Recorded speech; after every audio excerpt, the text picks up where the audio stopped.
hoje a última mensagem da série Batalha Espiritual. Alguns meses atrás, algumas pessoas vieram para mim e falaram assim, puxa, o que é batalha espiritual?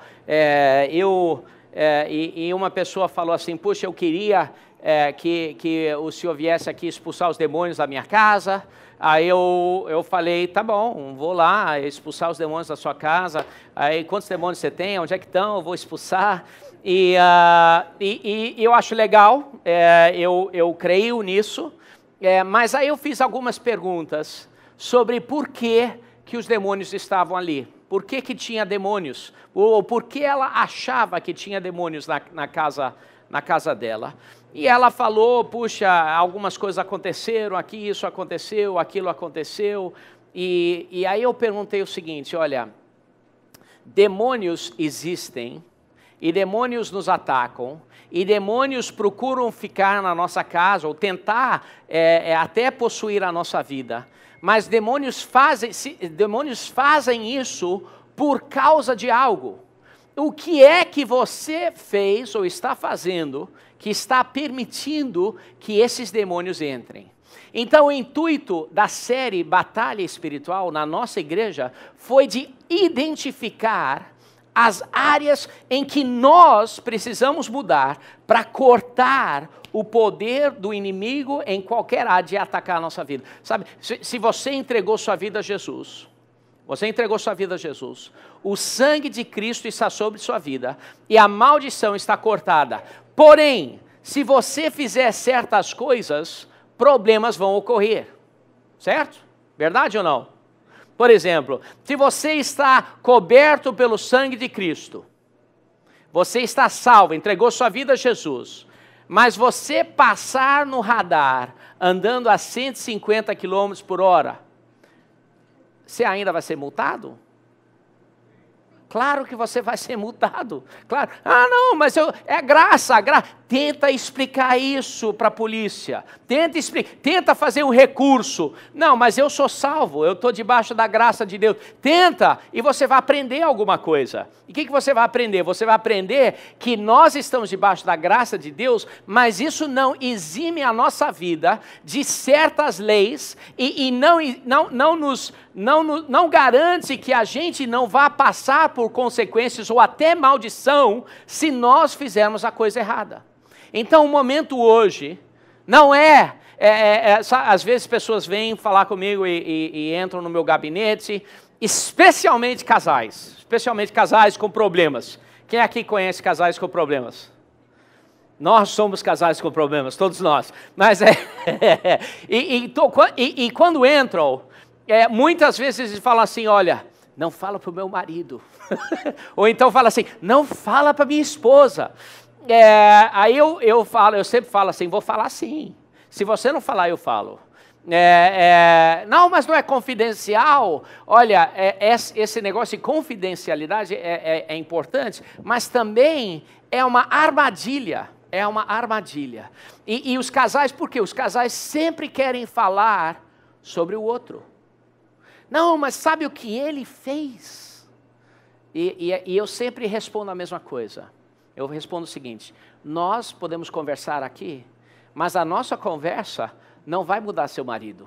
Ou a gente fala assim, podemos conversar aqui, mas nossa conversa não vai mudar a sua esposa. O máximo que a gente pode crer é que a nossa conversa possa mudar você e a mim, certo? Então nós podemos orar para o seu marido, mas a gente não, se ele quiser vir aqui, vamos trazer ele aqui, vamos sentar juntos, nada escondido, nada escondido. Então, essa série Batalha Espiritual, sim, nós oramos, nós guerreamos contra potestades em regiões celestiais, sim, a nossa batalha não é natural, mas o intuito dessa série é identificar o que é que nós podemos fazer de diferente, o que nós estamos fazendo de errado que gera maldição em nossa vida e cortar esse aspecto, tá bom? Esse é o intuito aqui, ok? Vocês estão entendendo? Então, hoje é chinelada para você. Fala assim, obrigado, pastor. Hoje é o momento para a gente ver o que a gente pode mudar. Então, o primeiro domingo a gente falou sobre batalhando por sua vida. Segundo domingo falamos sobre batalhando por sua família. Aí o terceiro domingo falamos sobre batalhando por suas finanças. Domingo passado falamos sobre batalhando por sua cidade. E hoje nós vamos falar sobre batalhando pela sua igreja. Batalhando por sua igreja. Eu recomendo assistir os vídeos, estão no YouTube, são gratuitos, qualquer pessoa pode assistir. Mais ou menos 200 pessoas toda semana estão acessando e assistindo os vídeos.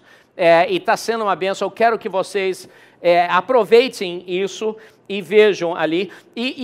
Hoje eu quero que vocês abram nas suas Bíblias, nós vamos ver vários versículos, mas o texto básico que nós vamos estar lendo aqui é Efésios capítulo 4, e eu queria que você abrisse ali Efésios capítulo 4, do versículo 13 até o versículo 19, e eu vou começar a palavra hoje lendo para vocês, Efésios capítulo 4, e pode colocar no telão também, Efésios 4, versículo 13 até 19, diz o seguinte: até que todos alcancemos a unidade da fé e o conhecimento do Filho de Deus, e cheguemos à maturidade. Fala assim, maturidade. Não, fala assim com mais emoção. Fala. Não falei com mais confusão, eu falei com mais emoção. Mas fala assim, maturidade.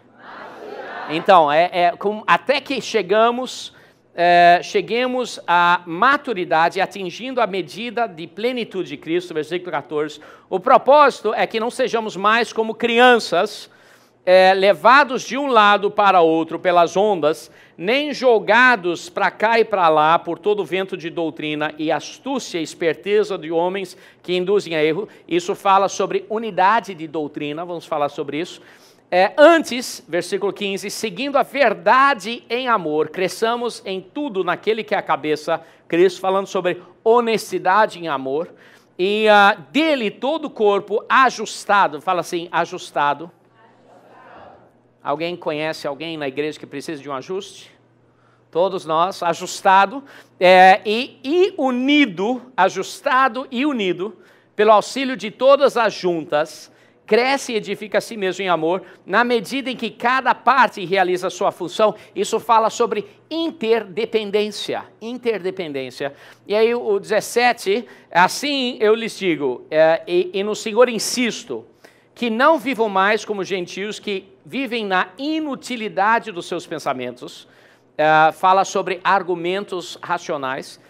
Eles estão obscurecidos no entendimento e separados da vida de Deus por causa da ignorância em que estão, devido ao endurecimento do coração. Fala assim, coração duro. Coração duro. E último versículo. Tendo perdido toda a sensibilidade, eles se entregam à depravação, cometendo com avidez toda espécie de impureza. Aí nós vemos essa passagem. Nós vemos nessa passagem 4 áreas em que a gente tem que batalhar a favor na nossa vida. E 3 áreas que a gente tem que quebrar na nossa vida, mas é batalha espiritual. 4 áreas. Primeiro, maturidade. Fala assim, maturidade. Segundo, unidade em doutrina. Terceiro, honestidade em amor. Quarto, interdependência. Essas 4 coisas a gente tem que, se nós queremos estar numa igreja abençoada, se nós queremos ter bênção, se nós queremos realmente avançar no chamado que a nossa igreja tem, essas 4 coisas a gente tem que gerar em nossa vida, em nossa igreja. E aí nós vemos argumentações racionais, ou 3 coisas que a gente tem que quebrar. O primeiro é o quê? É confiar no raciocínio e não na fé. Confiar no raciocínio e não na palavra de Deus. Alguém aqui já viu um versículo ou uma passagem bíblica que a gente fala assim, mas isso é muito difícil. Quem consegue fazer isso? Todos nós vimos. É uma argumentação. Ou então a gente viu os jovens falarem assim, puxa, Não tem nada a ver, né? É uma argumentação racional. Ou o jovem que fala assim, o que que tem? O que que tem, pai? O que que tem isso? É uma argumentação racional que vai contra o que está na Bíblia. Argumentações racionais geram dureza de coração. E dureza de coração gera perder toda a sensibilidade. E isso faz com que a gente aceite pecado. Essas 3 coisas a gente tem que cortar da nossa vida. Essas 3 coisas. Essas três coisas. Argumentar contra a Bíblia. Endurecer o coração. E aceitar o pecado. Viver no pecado como se fosse... Não, mas todo mundo faz. Todo mundo faz. Essas 3 coisas a gente tem que quebrar. Então vamos ver a primeira coisa aí, Efésios 4, versículo 13, até que alcancemos a unidade da fé e do conhecimento do Filho de Deus e cheguemos à maturidade, atingindo a medida da plenitude de Cristo. Sabe, o que é maturidade? Quem aqui tem criança em casa? Criança. Então, uma criança não tem a maturidade que um adulto tem, normalmente, porque alguns adultos são iguais às crianças. O Léo, ele imita uma criança muito bem, não tem como eu não falar isso. E o que uma criança, o que é a essência da imaturidade de uma criança? A essência é o seguinte: eu quero o que eu quero e não importa os outros. Isso é a essência da imaturidade. A minha vontade é isso.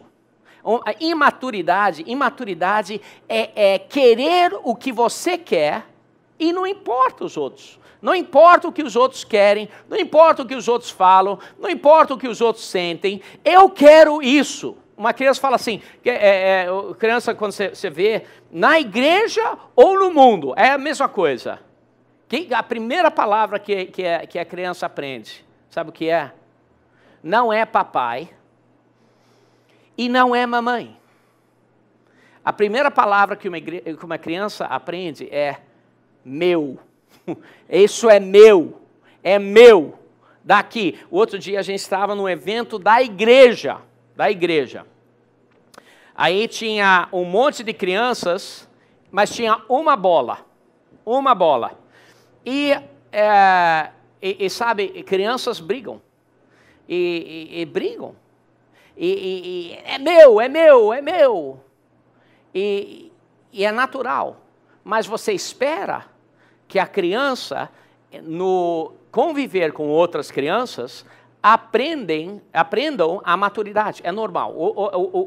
A lei natural das coisas é que crianças vão vivendo juntos. Por isso que é importante ter crianças estarem com crianças. Por isso que é importante, não é bom crianças estarem isoladas. Por isso que eu sou a favor, se for possível, ter mais do que um filho. Eu queria 2. Tive 4. Culpa da Renê.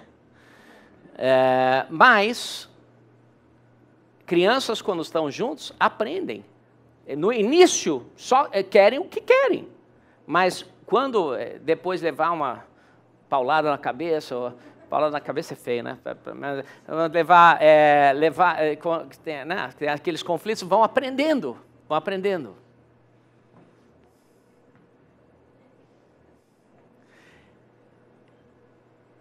E quando chegam à idade de serem um adulto, eles aprenderam a ser maduros, certo? Certo? Errado. Não aprenderam. Porque tudo começa de novo.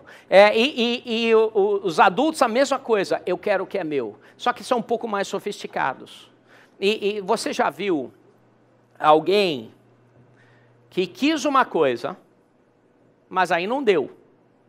Não deu o que quis que fosse assim, mas não deu. O que acontece? Se você não recebe o que você quer, o que acontece? Hã? Não, ficar triste não é tão ruim. O ruim é falar assim, então não quero nada, então vou embora. Então não, ficar irritado, começar... Isso é o ruim. Isso é o que? É criancice. Quem faz isso? Todos nós. Todos nós fazemos isso. Não é do jeito que eu quero. Então não quero. Então tá. Então não. Então deixa para lá. Então deixa para lá. Criancice. Olha para a pessoa do seu lado. Olha bem nos olhos dessa pessoa. Olha bem. Pode olhar. Fala com carinho para essa. Fala com carinho. Fala assim. Para com isso. Para com isso, para com isso. Olha, Deus quer que a gente seja transformado e sabe o que é o mais bonito? O mais bonito? Da forma que Deus colocou crianças em famílias para que elas amadureçam, Deus colocou você numa igreja para que você amadureça. Uma criança, se a criança fala assim, não, é minha bola, ele tirou, era a minha vez de jogar o videogame. Se a criança fala assim, então tá, então fica aí com a bola, eu vou achar outra família. Mas sabe, é isso que nós fazemos também. Sabia disso? Que vergonha. Olha o que diz aqui o versículo de novo. Até que todos alcancemos a unidade da fé e do conhecimento do Filho de Deus e cheguemos à maturidade. Maturidade está interligado com unidade. Maturidade está interligado com unidade. Pelo amor de Deus, queridos. Please, por favor. Quando você não gosta de algo, permita que aquilo gere unidade na sua vida, que gere maturidade na sua vida. Permita que Deus gere o aprendizado na sua vida. Permita que Deus gere o aprendizado. Sabe o que aconteceu? Uma história verdadeira. No início da nossa igreja, a gente não tinha prédio, então a gente comprou uma tenda grande, branca. E era uma tenda cara, era até uma tenda bonita, não era tipo a tenda que tem palhaço e elefante, e não tinha palhaço nem elefante, graças a Deus. Mas era uma tenda branca, que tinha uma estrutura legal, colocamos praticamente no shopping, no estacionamento do shopping, lá no Recreio, muito legal. E aí, um dia a gente fez uma festa de Ano Novo e compramos um monte de fogos. E aí eu tinha americanos, missionários americanos, eu não tenho nada contra americanos, casei com uma americana, mas esses americanos, eles decidiram fazer fogos, e a tenda era feita de lona, né? E os fogos eram feitos de pólvora, e tinha esse negócio assim, coloridos. Aí eu acho que eles não sabiam que a cor, na realidade, era fogo, mas aquilo voou para cima. E aí, quando desceu, o vento leve, só trouxe assim um pouquinho as coisas, e caiu em cima da tenda. Aí, em um dia, eu tinha 1000 furos na tenda. 1000 furozinhos, furo pequenininho. Aí, eu não percebi até a primeira chuva. E aí, na primeira chuva, era uma tenda nova, mas ela começava a pingar em tudo quanto é lugar. Alguém já esteve numa igreja que entra água e pinga? E começou a pingar, pingo em todo lugar. Então eu falei assim, eu tinha um garoto lá que trabalhava lá, trabalhava pra gente, cara, show de bola. E eu falei, olha, Alexandre, você vai fazer o seguinte, você vai, tá começando a chover de dia, então você vai identificar todos os furos. Aí você vai identificar eles. E aí, quando você identificou, quando parar de chover, você vai subir na lona com um pouquinho de silicone e você vai botar um toquezinho de silicone em cada furinho e o nosso problema dos americanos vai estar resolvido, tá? E ele falou assim, tá bom, então eu falei com ele de novo, então você não vai colocar o silicone porque está molhado, você vai identificar os furos. Tá bom, tá. E eu fui visitar alguém, ou ir para o hospital, ou orar, ou alguma coisa que pastores fazem. E aí, voltei, e quando eu voltei, era uma cena fantástica. Eu olhei para... E era uma tenda bonita. Era, né? Uma tenda bonita. E aí eu olhei... E era tudo branco. Branco por quê? Porque algumas outras tendas dos meus amigos eram azuis, ou azul e branco. Minha eu queria branco por causa do calor, e faz uma diferença. Só eu olhei para o teto, e a primeira coisa que eu notei, eu não sei se você já viu no Jornal Nacional, ou no G1, alguma coisa, eles fazem esses mapas, que parece que é como o tráfico de drogas é passado entre o mundo, tem setas para cá e seta para lá, e um círculo aqui, e aqui tem um polo. O teto da tenda parecia um esquema de tráfico de droga, porque tinha círculos e setas apontando para o círculo, e um monte assim, com pilô permanente. Aí eu chamei meu querido amigo. Aí ele todo feliz. Eu identifiquei os furos. Eu falei, você identificou mesmo. Identificou os furos todos. Mas a maioria dos dias não chove no domingo à noite. Mas todo dia vai ter... o código que você escreveu no teto da igreja. Aí, naquela época eu era mais jovem, e eu não falei com a calma que eu estou falando com vocês. Eu acho que eu chamei ele de burro. Não foi certo. Mas eu não consegui evitar. Porque para mim, até hoje, eu acho que é algo muito burro fazer. Mas, Jesus. E foi uma conversa bem dura. E sabe o que ele fez? Se fosse um outro, ele ia pegar um macaco do caminhão e ia bater em mim, ou é um cara forte. Mas sabe o que ele falou? Ele falou assim, pastor, me perdoe. Pastor, realmente, agora eu percebo a porcaria que eu fiz. Me perdoe, pastor. E sabe o que isso nos mostra? Maturidade. Maturidade é a capacidade de mudar, é a capacidade de perceber quando você está errado e permitir que Deus use circunstâncias para mudar a nossa vida. E sabe o que é? Todos nós precisamos disso, mas todos nós preferimos fugir de situações ruins. Sabe por que crianças amadurecem e pessoas não?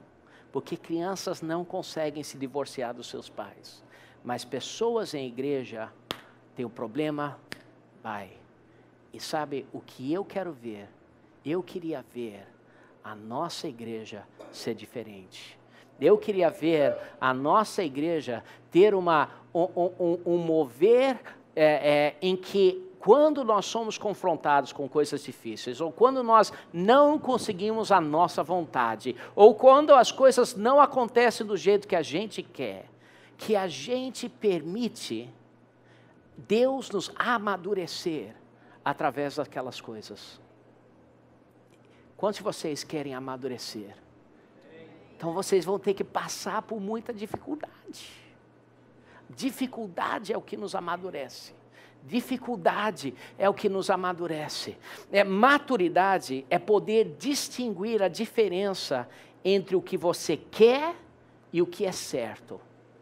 O que você quer, o que é certo. Então a primeira coisa que a gente tem que lutar em nossa vida é maturidade. Fala assim, eu vou amadurecer.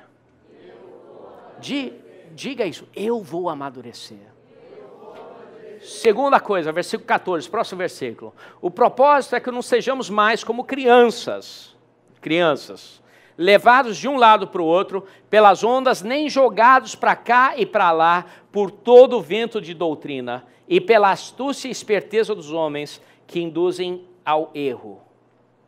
A segunda coisa que nós temos que gerar em nossa vida é unidade de doutrina. É o que diz, unidade de doutrina. E o que é isso? Sabe, se você estudar a história da igreja, você vai ver uma história horrível e fedorenta e de pessoas que constantemente geraram brigas, que matavam uns aos outros, porque eles não tinham o que eles queriam, que geravam brigas e mortes e guerras por causa de religião, Sabe, religião é a essência de divisão. A essência de divisão, religião. Religião é o apontar do dedo. Não, ele fez isso, ou ele pensa assim, ou você deixa ele fazer isso, mas olha isso na vida dele, olha isso, olha o que ele está fazendo, olha o que ela está fazendo. É aquele dedo, bota assim seu dedo, faz isso. Fala assim, seu religioso. É um dedo que aponta, é religiosidade. Um dedo que fica apontando é religiosidade. A gente tem que cortar esse dedo. Se seu dedo causa você a pecar, corte. Não precisa cortar não, tá, pessoal? Mas mate isso. A chave de doutrina correta é o seguinte. Sabe o que Deus quer para a sua vida? É que você tenha liberdade para ser o que Ele quer que você seja. Então, unidade de doutrina é a liberdade para você ser o que Deus quer que você seja. Gálatas 5:1 diz o seguinte, foi por liberdade que Cristo me libertou, então foi por liberdade que Cristo te libertou, então não volte mais ao jugo da escravidão, não volte mais ao jugo da escravidão. Unidade de doutrina é permitir aprendizado. Sabe, nós estamos lutando pela igreja. Sabe, às vezes as pessoas vêm para a igreja e vêm cheio de dons. E todos nós temos dons, Mas pessoas vêm falando assim, eu vim para eu somar. E falam isso de um coração certo, um coração puro, eu sei disso. Mas sabe o que eu acho que é até mais correto do que isso? É um coração que fala assim, eu vim para aprender. Eu vim para aprender através de outros. Eu vim para que Deus produza em mim o que Ele quer. Eu vim para que Deus gere em mim tremendas coisas. Essa atitude vai libertar você para atingir tudo que Deus tem para a sua vida. Uma atitude de que é isso que eu faço, eu sou assim, sabe, fecha as oportunidades, não as oportunidades da igreja ou outros, mas as oportunidades, você mesmo, de querer passar por elas. Mas sabe, Deus tem tantas coisas que Ele quer gerar na sua vida, tremendas coisas que Ele quer gerar na sua vida, e nós, unidade de doutrina. Sabe, os GTs vão iniciar daqui a 2 semanas. Eu queria ver vocês escolhendo fazer parte de GTs. E temos GTs fantásticos. Tem GT desde vôlei, que sempre é o GT. Eu acho que estava vindo 250 pessoas. Quase, né? Chegando. Porque quando o Léo faz o GT, ele conta todo mundo que está na praia, está no GT dele, né? Gari, pessoa, tudo está no GT. Mas que você fizesse parte. Unidade de doutrina é você falar assim, eu quero andar onde a igreja está andando. Eu quero participar de tudo. Sabe, um dos GTs que eu acho que vai ser tremendo é o GT do André. do André e da Maria Clara. Eles vão estar estudando o que eu estou falando aqui. Então, eles vão pegar essa série do Espírito Santo, semana que vem. Eles vão pegar essa série e eles vão estar fazendo estudo daquela série. Na realidade, eu vou recomendar a eles, eu vou dar a eles uma série de DVDs, 6 aulas. Alguém já ouviu falar do John Bevere? John Bevere. Tremendo professor. Então, eles vão estar ali estudando o que nós estamos estudando aqui, e eles vão estar estudando um livro e os DVDs ali, e fazendo um comentário sobre esses DVDs, e vai ser bom. Deus vai fazer algo tremendo. Então, vai ser bom. Isso gera unidade de doutrina. Terceira coisa, versículo 15, diz o seguinte: antes, seguindo a verdade em amor, cresçamos em tudo naquele que é a cabeça, Cristo. Fala assim, honestidade. Sabe, honestidade é uma das coisas que nós não entendemos. Por um lado, quando a gente fala sobre honestidade, a gente pensa que a gente não quer ser falso, e a gente não entende a honestidade, e casais não entendem a honestidade. Alguns casais falam assim, não vou falar para minha esposa isso porque ela não consegue aguentar. E eles retêm coisas e não falam para isso. Eu não vou falar isso porque ela vai se emocionar. E sabe o que isso está gerando? Está gerando um ambiente que você permite que alguém não amadureça. Eu não vou falar para o meu marido, ele vai brigar comigo porque eu fiz isso ou aquilo. Errado. Honestidade é falar o que é certo. Porém, sabe, outras pessoas falam assim, honestidade... Eu tinha um tio, ele estava casado há 20 anos. E aí, o casamento não estava indo bem. Aí, a esposa falou assim, poxa, vamos conversar sobre esse casamento, vamos conversar. E o meu tio falou assim, olha, não tem conversa, eu não te amo. Não tem conversa, eu não te amo. Porém, eu sou evangélico, então nunca vou te divorciar. A gente vai ficar casado. Na miséria, mas nós vamos continuar.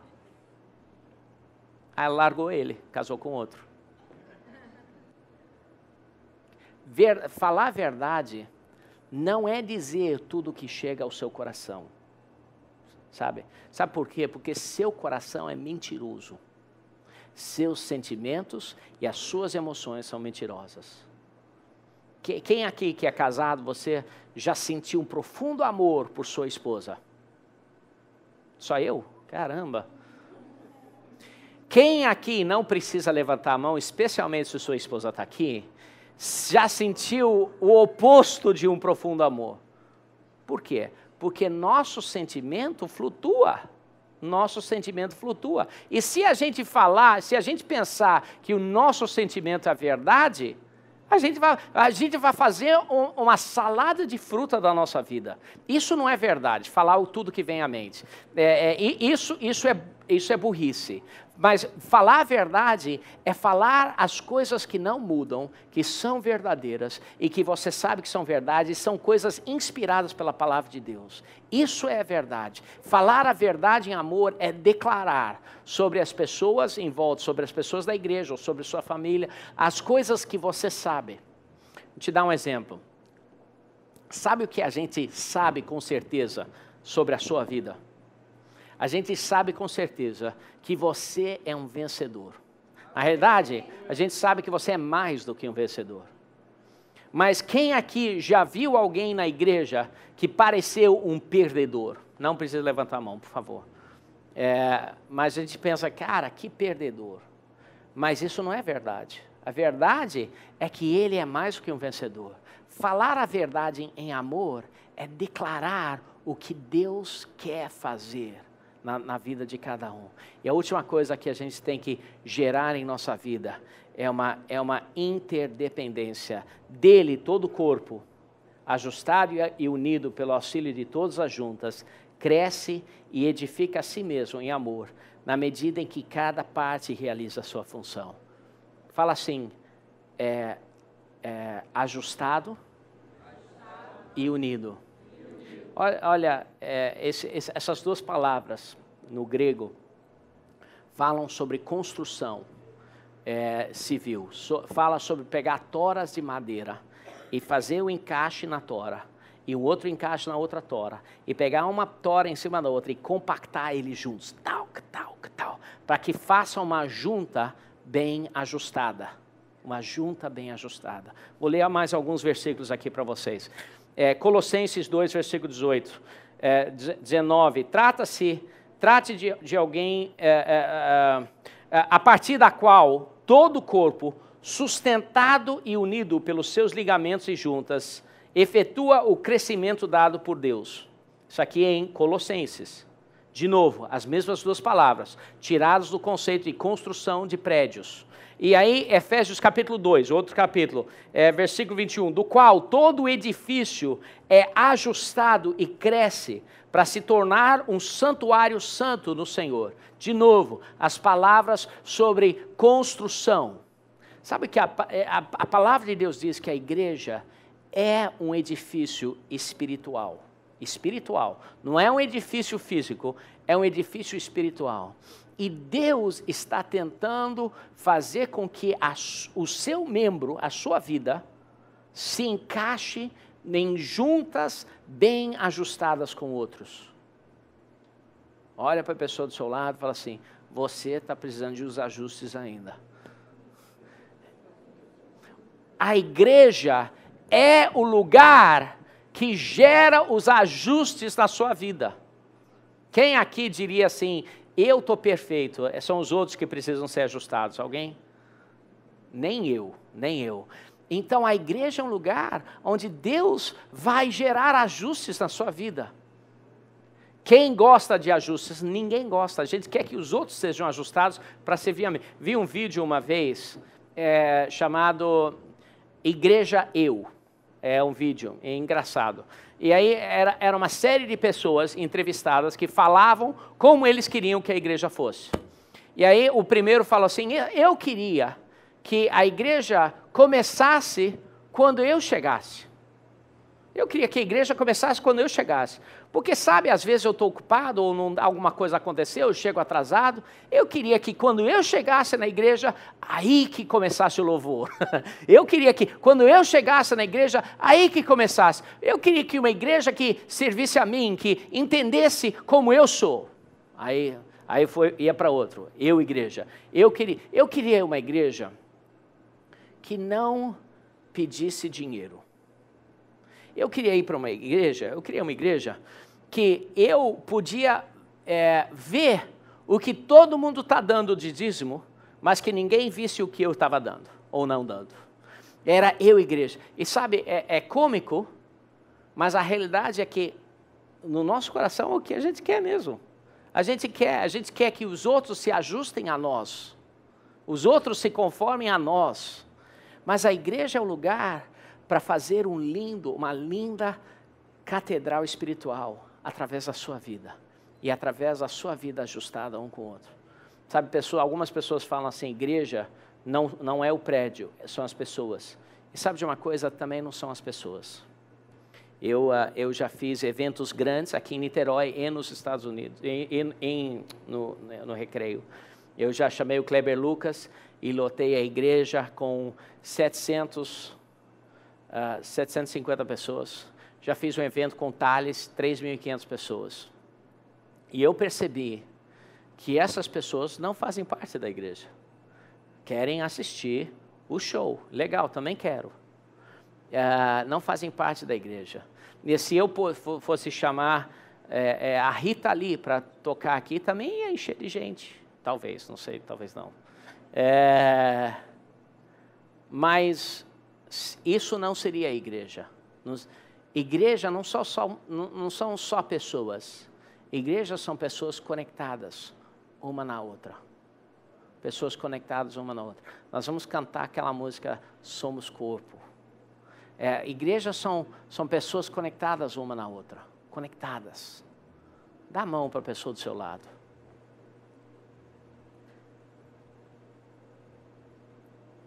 Coitado do Éder. Ficou na fileira sozinho. Legal. Pessoas conectadas uma na outra. Pode vir, Laísa, pode vir aqui. Igreja somos nós unidos uns com os outros. Isso que é fantástico. E isso é a coisa mais difícil do mundo. A coisa mais difícil no mundo. A coisa mais difícil no mundo é permitir que você seja mudado para agradar um outro. Sabe, a nossa mente a gente até chama de falsidade. Ah, não, eu sou honesto. Eu falo o que está no meu coração. Eu falo o que está na minha mente. Querido, está na hora de crescer. 4 coisas que nós precisamos quebrar em nossa vida. 4 coisas que a gente tem que construir. Maturidade, interdependência, honestidade em amor e unidade de doutrina. Mas olha as 3 coisas que a gente tem que quebrar, tirar da nossa vida. É a argumentação racional. Eu lhes asseguro, no Senhor insisto, que não vivam mais como gentios, que vivem na inutilidade dos seus pensamentos. A argumentação racional que Eva fez. Gênesis capítulo 3. A serpente veio para ela e falou assim: se você comer do fruto, você não vai morrer. Morrer? Não, você não vai morrer. E ela olhou, viu que era agradável. Ela viu que era desejoso ao paladar. E o que é mais interessante, ela viu que gerava conhecimento. Nós temos que tomar uma decisão. Deus nos deu uma mente criativa, mas nós temos que tomar uma decisão de submeter a nossa mente ao que a palavra de Deus diz. Falar assim, o que eu penso sobre essas coisas. Mas quando eu ver alguma coisa que é diferente da palavra de Deus, eu vou submeter o meu pensamento à palavra de Deus. Eu vi uma estatística essa semana. Eu estava na televisão, e aí eles falaram uma estatística e conversaram sobre casamento. E a estatística era que 58% dos evangélicos entrevistados achavam que sexo antes do casamento era algo positivo. Falei, caramba. E outra estatística chocante sobre aborto. Alguma coisa chocante também. Mais do que 50% eram a favor de aborto. E eu penso,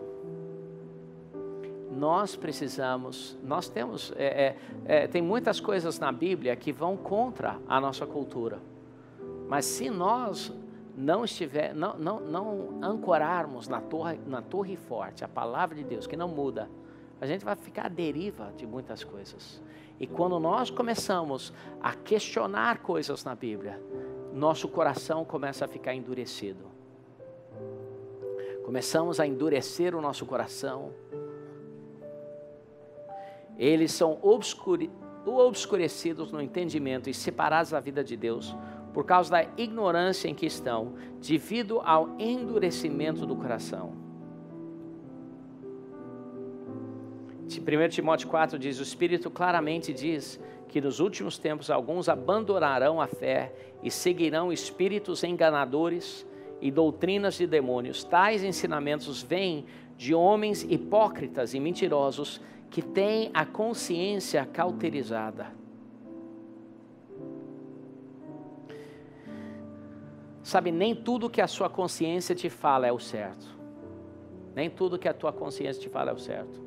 Paulo fala assim, a minha consciência está livre, mas nem por isso eu sou justificado. Alguns de nós lutamos contra o que a Bíblia diz e a gente ficou com o coração cauterizado. E a terceira coisa que acontece quando isso acontece, próximo versículo, diz que eles, tendo perdido toda a sensibilidade, eles se entregaram à depravação, cometendo com avidez toda espécie de impureza. A gente já viu pessoas na igreja, líderes, e aí depois de um tempo saíram, depois de um tempo foram embora. depois de um tempo, começaram a viver uma vida totalmente distante. Queridos, a gente não pode ter isso em nossa vida. Estou vendo que vocês estão segurando a mão muito. Pode parar de segurar as mãos. Fala assim, obrigado, pastor.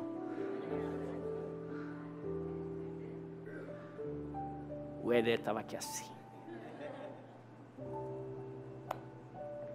Sabe o que eu mais quero?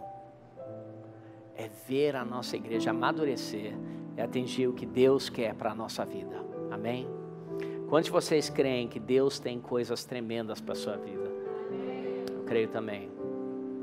Isso vai acontecer, mas não é automático. Isso não vai acontecer simplesmente porque você vem para a igreja toda semana. Isso vai acontecer batalhando pela igreja. É permitir que Deus mude você. É permitir que Deus toque em áreas da sua vida e transforme a sua vida. Quantos de vocês estão dispostos a permitir que Deus mude a sua vida? Deixa eu ver. Amém. Eu quero isso. Deus me mude. Eu quero isso em minha vida. Eu quero isso. Tudo isso começa acertando nossa vida com Deus.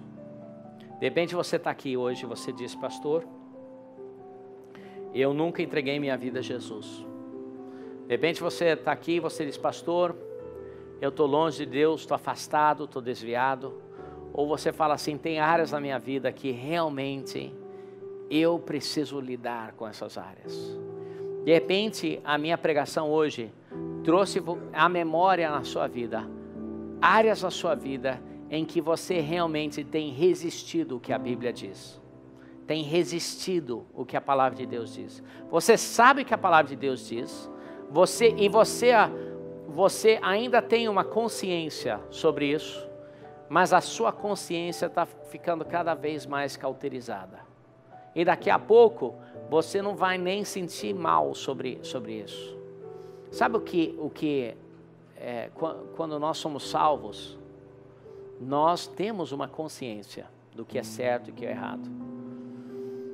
Mas se nós constantemente trabalharmos contra essa consciência, a consciência vai sendo cauterizada. E cada dia fica mais fácil, mais fácil, mais fácil, mais fácil.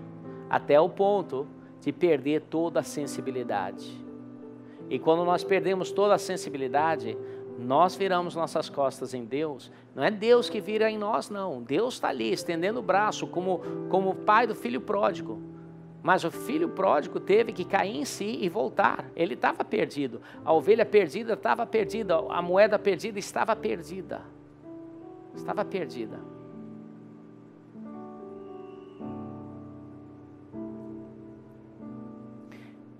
Queridos, eu quero orar. Qualquer um que queira. Para que Deus renove a nossa consciência. Para que Ele gere uma sensibilidade às coisas que são importantes a Ele. Para que nosso coração, quando nós fizermos nós vamos fazer coisas que desagradam a Deus. Nós vamos pecar. Eu acho que é possível não pecar. Jesus falou assim, se alguém pecar, nós temos um advogado no céu. Então, se Ele falou se, é porque é possível não pecar. Mas eu quero orar para que o nosso pecado doe a nossa vida como machuca a Deus. E é uma oração drástica. E eu vou orar por minha vida também. Se você está aqui, você quer um renovo na sua consciência, na sua sensibilidade. Que Deus coloque de novo, como se fosse a primeira vez, a sua vida novinha, novinha, novinha, novinha. Se você quer participar dessa oração, se isso é você quer, e eu quero, se isso para mim, mas se você quer para você, levante sua mão onde você está. Amém.